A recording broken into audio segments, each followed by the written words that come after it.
What's up, guys? Today we're going to be covering what's coming in the version 30.40 update in Lego Fortnite. This update is headlined as Use Bus Stations to Fast Travel, and I think this is going to be a very exciting update. Before we get started, I would appreciate it if you would hit the like and the subscribe button if you want to see more content like this. Let's jump in and see what they have coming for us.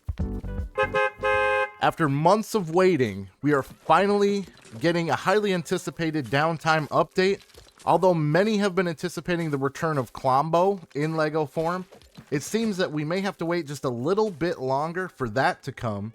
Although nothing is officially confirmed, it is almost certain that Klombo is coming based off of the roadmap that was leaked earlier this year, which has been extremely accurate up to this point, along with the Butter Cake teaser that was added during the last update that says, if you know, you know. And what we do know is Butter Cake was the original name of Klombo in the files. So based on this information, I don't see how it is anything but certain at this point that Klombo will be coming very soon.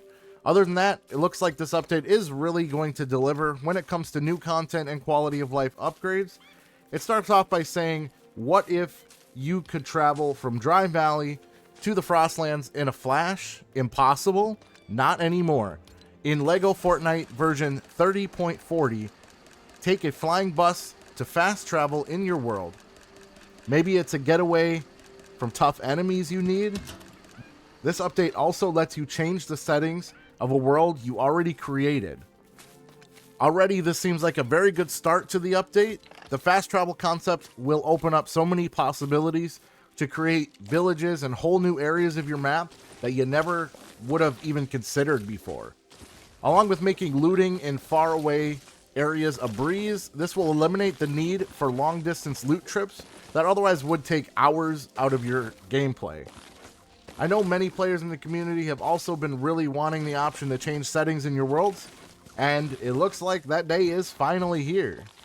Let's look into how these features are going to work. Get on the Battle Bus. The Battle Bus fast travel network is ready for operation in your world. Bus stations. A new kind of station will already be set up in your world.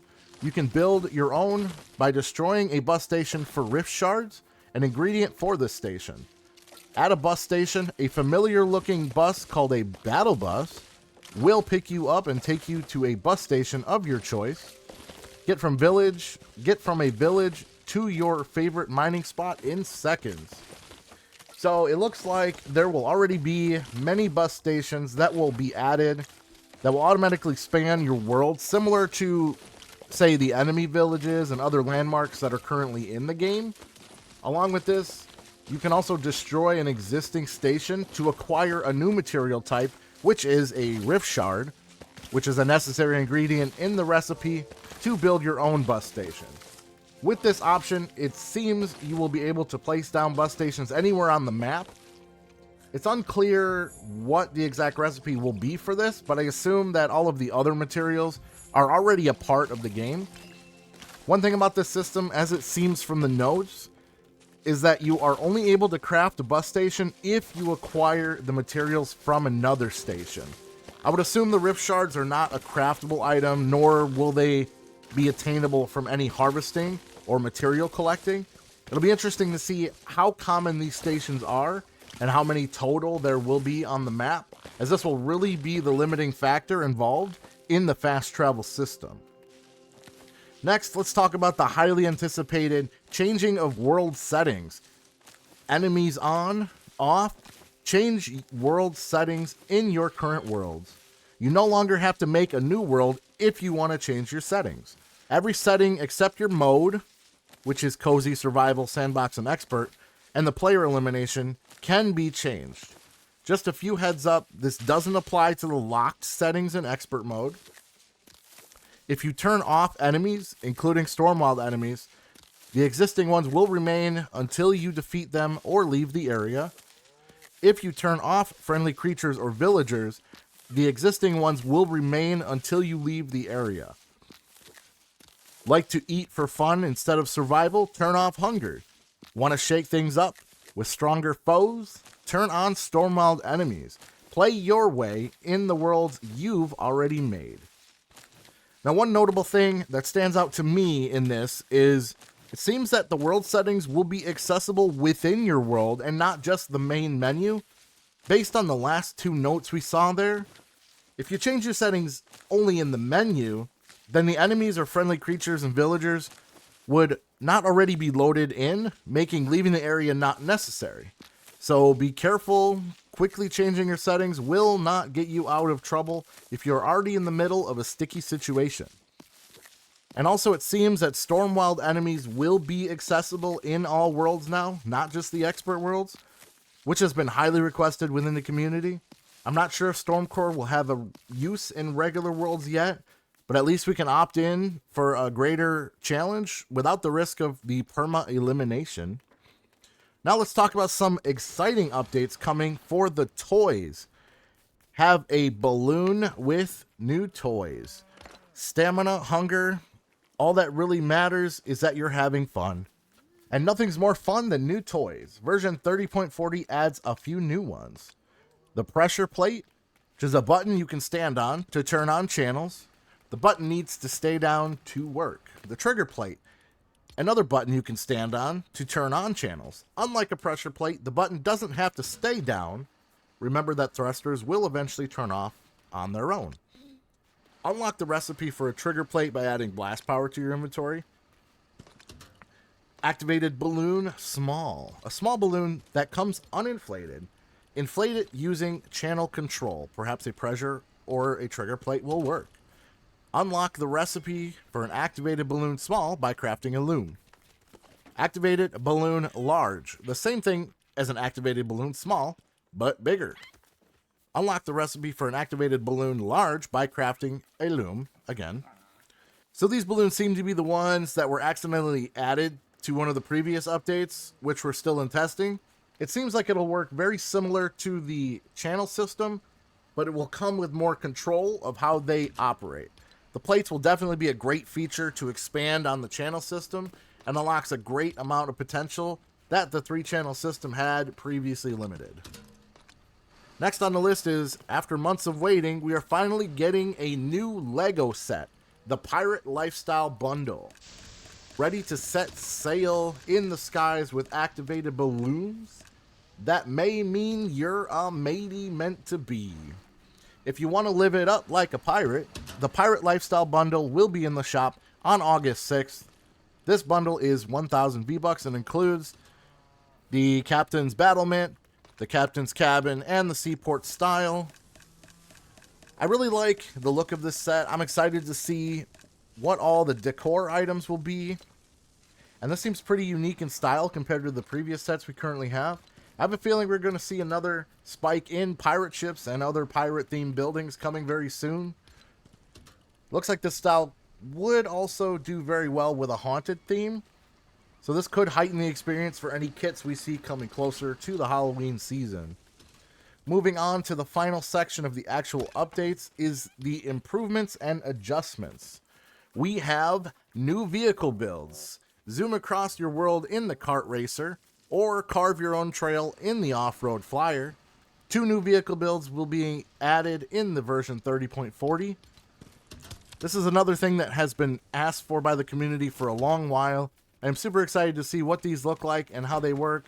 Really seems like Epic is listening, so keep that optimism, guys. This game, I bet, is sure to continue to evolve and surprise you in the months and even years to come. Catalog your discoveries in the codex. Things you find will appear in your codex. Get information on what you've discovered, get hints on what you haven't, and track recipes you're working on. Can you find it all? The codex, I think, is going to make discovering new recipes easier, and it'll eliminate the need to place down a bench or go to your existing equipment to figure out what the recipes that you already have are. Very simple idea, but I think it just adds a little bit to the quality of life of the game. Map improvements, you can zoom out much farther on the world map and pan across your entire world.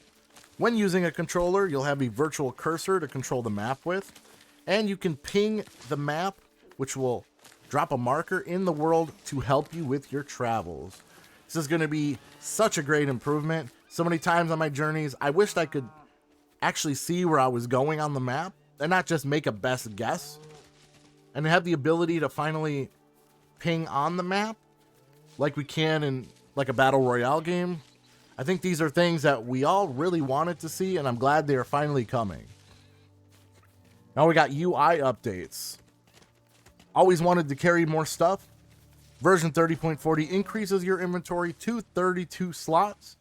This is a very easy fix, in my opinion, to the issue of always feeling like you need more space in your backpack. Although I would have liked to see something more along the lines of a craftable backpack extension or backpack upgrades.